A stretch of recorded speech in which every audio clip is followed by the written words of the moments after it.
AFC challenge লিগের play অফেই শেষ আবাহনীর mission. ঘরের মাঠে কিরগিজস্তানের ক্লাব মুরাস ইউনাইটেডের কাছে পাত্তা পায়নি আকাশী নীল।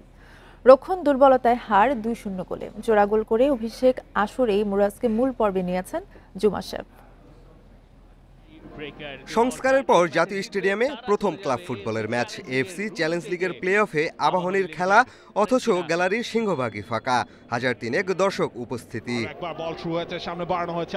নতুন সাইনিং মোরসালিন আলামিন কাজেমকে নিয়ে আবাহনীর একাদশ, একমাত্র বিদেশি সোলেমান দিয়াবাতে।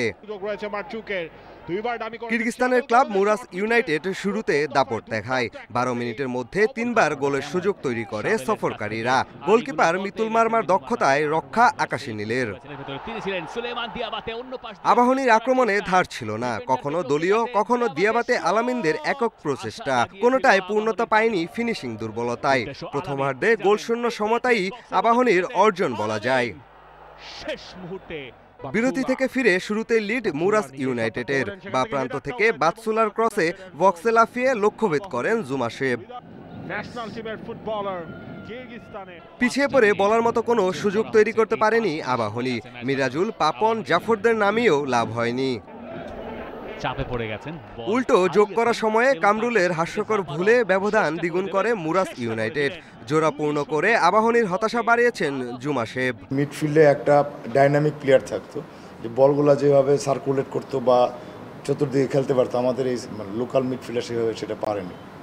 আর যদি একটা উইঙ্গার থাকতো ফরেন, তাহলে অবশ্যই ইব্রাহিম যে বলগুলো করেছে সেই বলগুলো করতে পারতো। আমাদের যে ব্যাকলাইনে কামরুলের রিপ্লেসমেন্ট আমাদের এখনও নাই, কিন্তু কামরুলকে আরও আগে চেঞ্জ করার প্রয়োজন ছিল, সেটা হয় না। টিম ডেপথের জন্য একটু প্রবলেম হয়েছে।